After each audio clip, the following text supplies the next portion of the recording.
Hello and welcome to this episode of Demystified as we explore home cooking in a modern world.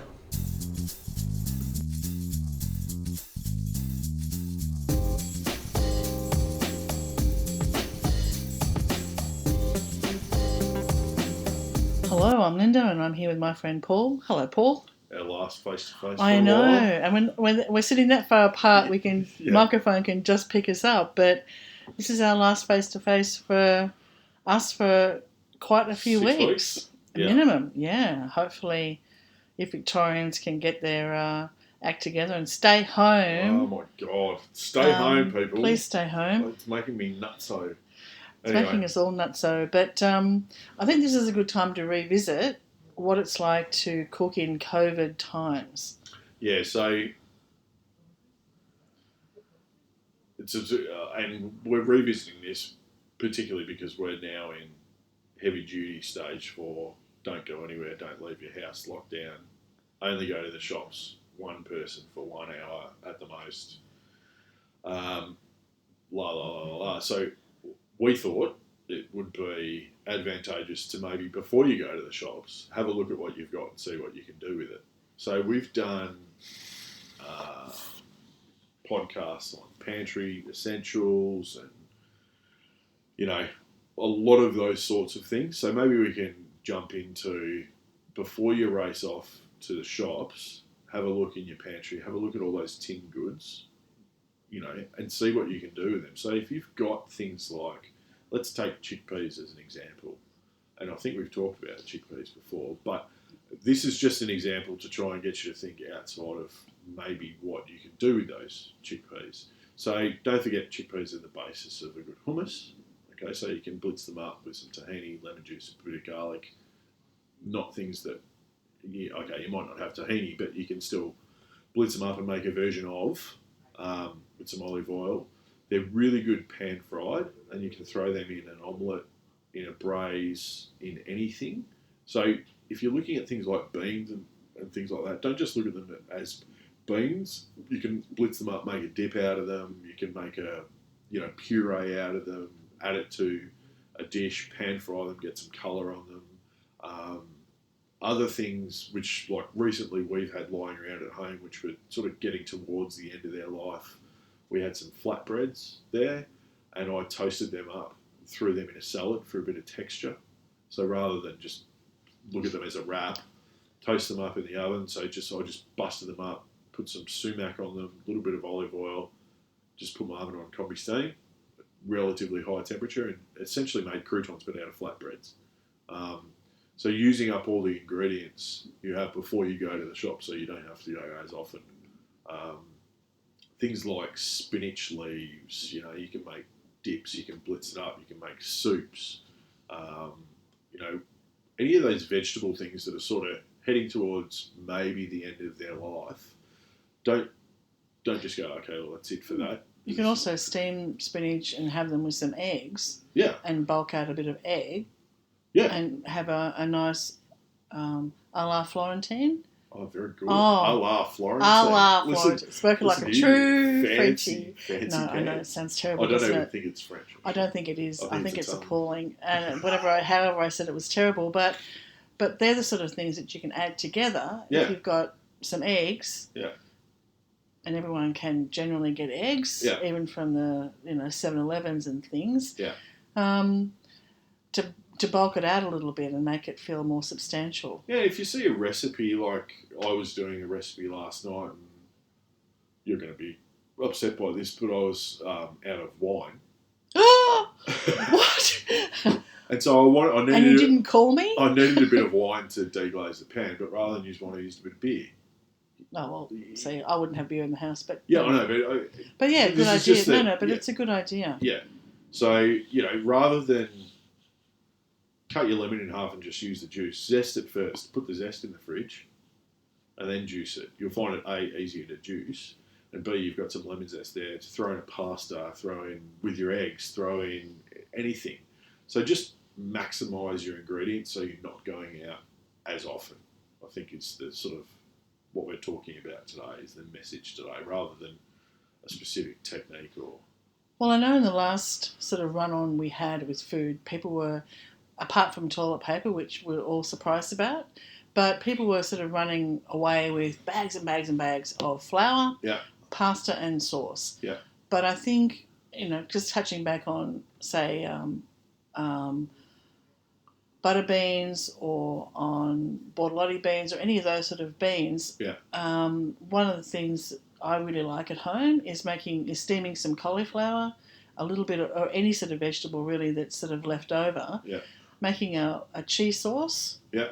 and frying up a little bit of bacon or pancetta and some garlic and onion, and then throwing in the beans and the steamed whatever vegetable. Normally I try to use cauliflower because I love cauli, but whatever's really around, and pour the cheese sauce over and put it in the oven for a few minutes and let it all just bubble away. And there's always a lot of that, and that's peanuts to make. Yeah. And it's using leftovers. Yeah. And don't forget, if you do have a heap of flour, it's not just bread.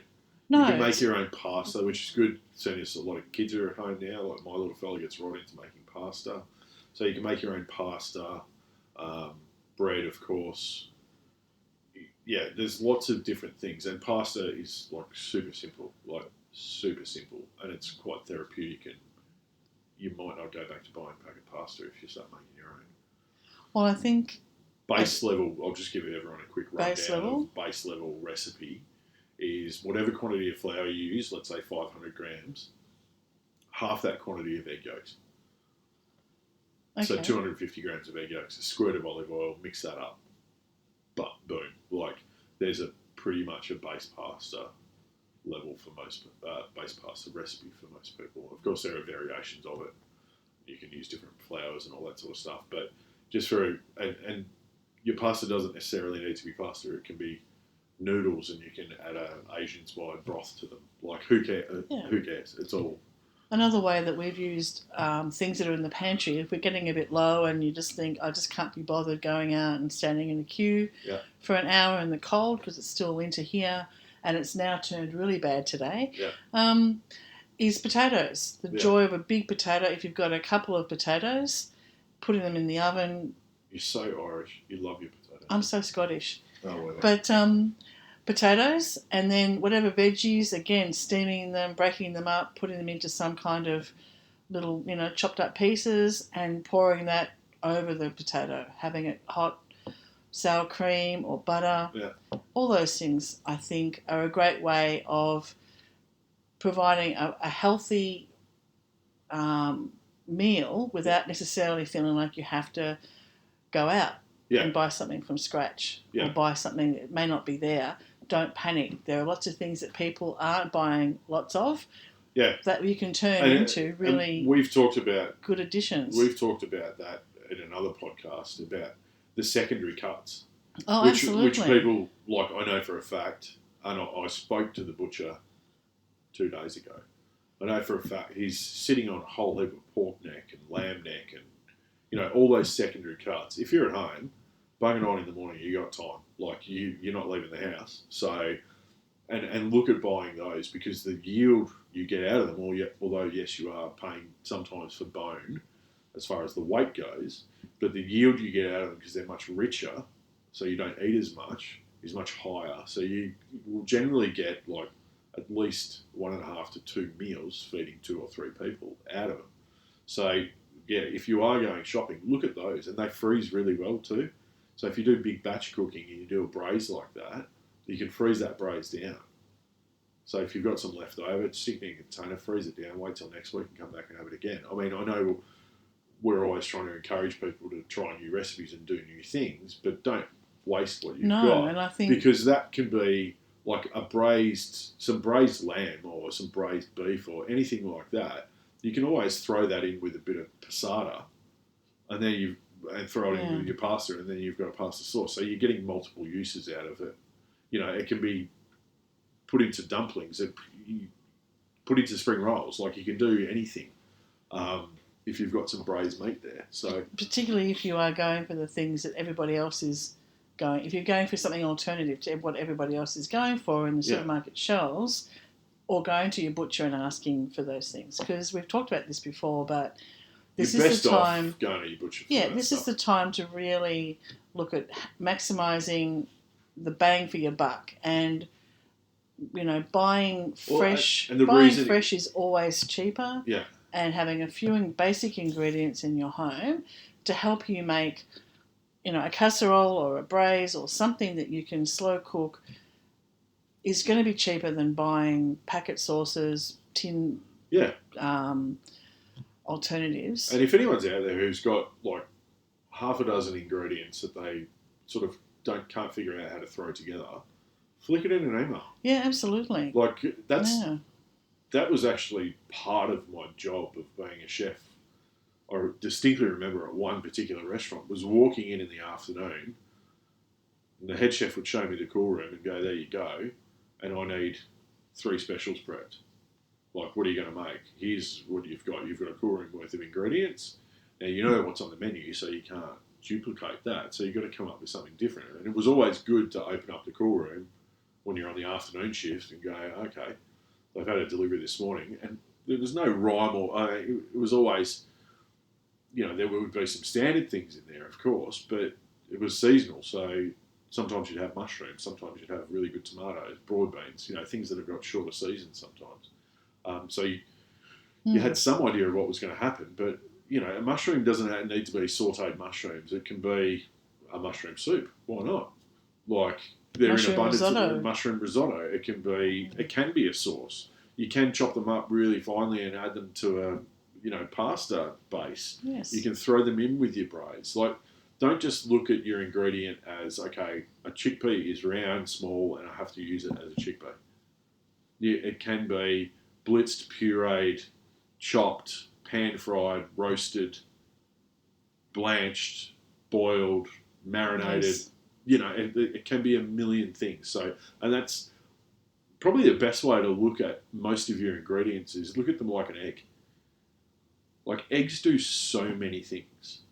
Like, so many things. An egg yolk is a different part of the egg to the white. You make meringues, you do this. The yolk, you make mayonnaise. If you're making a meringue, keep the yolks, make mayonnaise. You've got some mayonnaise. I guarantee you'll use it. Or some lemon butter. If you've got lemon tree at the back and some egg yolks, lemon butter. Whatever.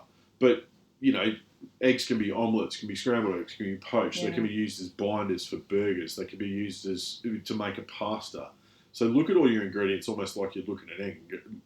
Look at the possibilities. Like, all your ingredients have the possibility of being something different to what they actually are when you get them or when they're stuck in your pantry. A couple of other things I wanted to mention too is to avoid going to the shops again. You don't need to go out and buy a ton of cleaning products as well. If you've got some bicarb soda, a little bit of white vinegar with, dishwashing liquid, we've got a recipe on the website for a good cleaner for your oven, which uses all those things. But I also use that same cleaner spray for our stovetop bench. Yeah. I use it for a lot because it's just non-toxic and non-chemicals. Yeah. And another good one just for people, which is something that we often do at home, is, and I've always got it, is citric acid. So if you've got some citric acid, really good to clean your kettle. So just bring your kettle up to the boil, put about 2 teaspoons of citric acid in it, leave it sit for about 15 minutes, bring it up to the boil, then tip it off. All that scale and all that stuff inside your kettle will be gone.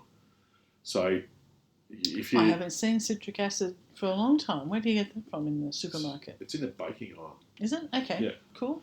But you might have it in your cupboard. Like, you've got those random things in your cupboard. Yeah. Like, you've always got those random things there.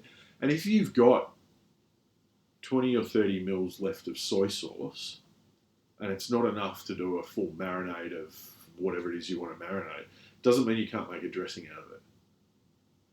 So you don't need to go and get another bottle of soy sauce. Just think of an alternative use to that soy sauce. Okay, how can I make a dressing? Or can that be a part of a glaze? Or, quite often I spend half my time at Cooking with Steam is looking at the ingredients we've got on the shelf so I don't have to go shopping. Yeah, particularly at the moment, the last 5 months. Yeah, so just consider the alternative uses for your ingredients rather than just go, okay, I'm stuck in my rut of 10 to 12 recipes that I roll out and I I need to have those ingredients, and you might not be able to get them. Like, who knows? Like, no one's saying there's going to be food shortages, but you might not be able to get... We do live in Australia, so there's no food shortages not for very long, but I do think this is also time to clear out the fridge, clear out the pantry, and use the things that you've already got. Yeah. And use those things that, someone gave me 12 months ago a jar of crabapple jelly. And I was making a sauce the other night, and I needed to just get a little bit of sweetness and thicken it up. I was like, I've got that crabapple jelly. I'll just put a teaspoon of that in. Happy days. Give you food. Robert Castellani. Oh, really? Yeah. Oh, okay. I was going to say another chef. Okay. Yeah. Well, he homemade it because I was thinking, I always like to also keep as my standard sort of, if there's nothing else in the pantry, fridge, always some eggs, some parmesan, and a little bit of cream these days. And I think what you can do with those ingredients is quite... We always have rice. We always have a bit of Kalaspara rice, the bomba rice, because when I make paella, and that's a really good way of using up extra things as well. Yeah. And... paella doesn't have to be chorizo sausage, squid, mussels, prawns. No, and despite having gone to a course and going to Spain every year to see Doug's uncle for so many years, when I was over in Spain a few years ago, I thought there was a process for making paella, that it was quite complicated. No, the guy that was making it at the little bar we were in, I went in and had a chat to him, and he literally cut things up in his hand, an onion, just quartered it, tomatoes, in they went. The water was the stock was already on the stove, bubbling away, and he threw in a whole lot of spices, all of that, all together. Yeah. And it came out exactly the same as one that I laboriously, do the meat and take it away and follow my little process. Apparently. But I just went, it doesn't really matter. So, the other night I just used some leftover veggies that were in the fridge, made a paella. Yeah. A third of a cup of rice, and there was enough for 4, but, let's just say there weren't any leftovers. Dougie loves it. Yeah. So, you don't need a lot of ingredients to make a good quantity of food, and I think... The only thing, to your list of key things, rice, cream... eggs, and parmesan. Yeah, the only thing that my absolute bare to the bone necessities, vinegar, salt, and lemon juice. Yeah. Because with those 3 things, because they're all flavour enhancers, with those 3 things you can make what you've got better. If you don't have salt, you're going to the shops. You can't, you can't cook without some seasoning, some salt. And That's vinegar true. and lemon juice will, as we've tried to highlight time and time again, they are staples you should have. I think they're, if I'm really realistic about it, butter and olive oil are in that list too for me. But, salt is an absolute must. So if you've got salt and you've got a head of fennel, some chickpeas, a bit of spinach and some parmesan, who knows? You've got the basis of what is a good salad already, but how do you lift that? How do you make that better? Rather than just do raw fennel, roast it. Roast it with a little bit of olive oil and a little bit of vinegar, and you get that salt and vinegar sort of chip thing happening, and you throw that in with your spinach. And that changes the meal again. You get this warm salad type thing. You can saute the spinach, dice up the fennel, and match it with some fish if you've got some. Don't just look at, if I've got some fennel, spinach, and parmesan and whatever, look at what you can do with those individual ingredients and don't just go, okay, this is what it has to be. And we've had this conversation before, but look at the alternative things that you can do. I guarantee you, if you roast some fennel and add that to a salad of spinach and parmesan and make a reasonable dressing with some olive oil and vinegar, and you roast it, you'll get a proper, really good, flavourful meal out of it. If you do it raw, you're going to get less fennel and you're going to be eating more spinach leaf, and it's not going to be as probably filling, but roast it, and it gives you that roasted, sort of warm, fuzzy inside, and it sort of bulks it out a bit and gives it a bit more punch. And when you've got stuff that gives you a bit more punch, it's much more fulfilling. It might not be, it's not necessarily more food, but it's a much more fulfilling satisfaction you get out of it. So yeah, I think that's what we're sort of on about today. Yeah, and really, yes, have a look at the alternatives to what everyone else is getting. If there's shortages in one particular category, don't worry. Yeah. There's plenty of alternatives, plenty of food. And now's the time to make your own stocks and use the chicken carcasses if you've roasted a chicken. Like, keep them and make a stock. Like, you'll have 5 litres before you know it. Then you don't have to go and buy stock if you want to make a risotto or a paella or something like that. When I went to make the paella, we were doing it because we were having trivia night online with some friends, and we had to eat really early. And Doug's like, "I'm sure I've got to take the stock out of the freezer," and I said, "I've used it." He's like, "No, it's here." I said, "No, honey, we're using the bought stuff." And he was sure that we had some because he was so used to us having it, which was great. So, well, that's bad organisation on your part, really, isn't it? Well, I haven't been at home very much, although that is about to change as of tomorrow night. Yeah. So it's going to be very interesting working from home, but we'll see how we go. We'll see how we go. But, and I'm going to be doing that since I'm going to be home a lot more than I have been with all of this. Looking at what's in our fridge, clearing it out, taking an opportunity to really say, well, how can I use this? Yeah. And I know that for Doug and I, make some pastry. If you've got a heap of flour, make some short crust pastry. It doesn't need to bake a pie today, but stick it in the freezer. Because then you'll go on the weekend, actually, you know what, I've got that pastry in the freezer. It's one less job you have to do. Yeah. And it takes minutes. Like, it's literally minutes. Well, it's amazing what you can do with just even one chicken breast. Yeah. And I do think, having looked at some of the meals we've cooked lately where we still think we're cooking for more and it's just the two of us, there's a lot of wastage we have too.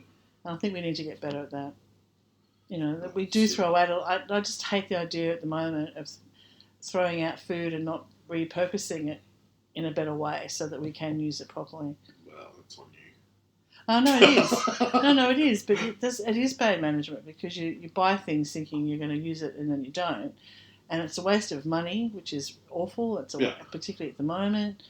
And, you know, it's a waste of resources. And so use it. Yeah. Look at ways. And as Paul said, if you've got a few ingredients and you're not sure what to do with them, flick us an email. info@cookingwithstone.com.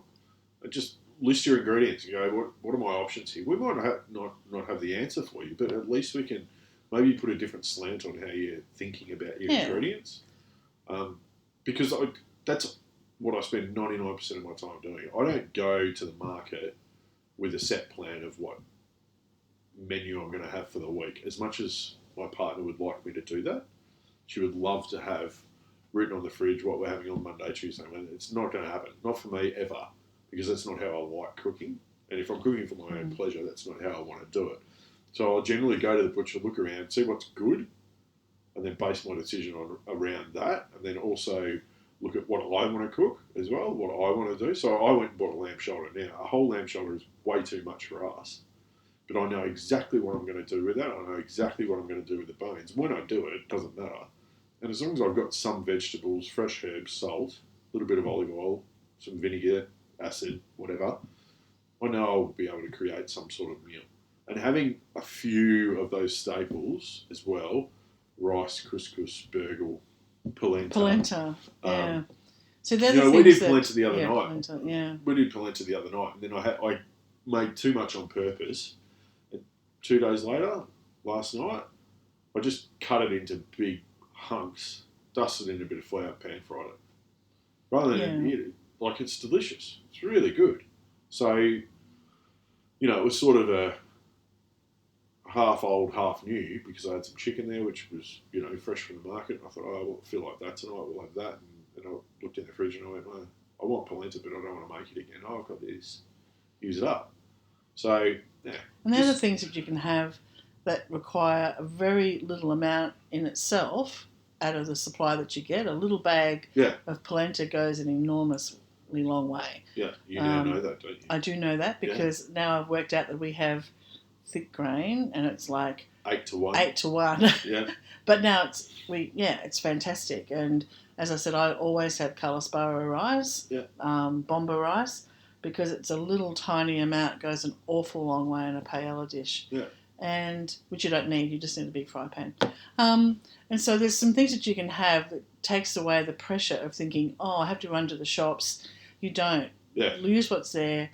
Minimise your time out, unless you're going for a walk or taking, the pets or the kids for an outing. But, in Victoria, we're facing 6 weeks of absolute lockdown, so it's quite stressful. So take away some of the stress about what you're providing for the family in terms of meals or for yourself. I'm not saying don't go. We're just saying, before you go, but it's quite... Open the fridge. It is quite stressful.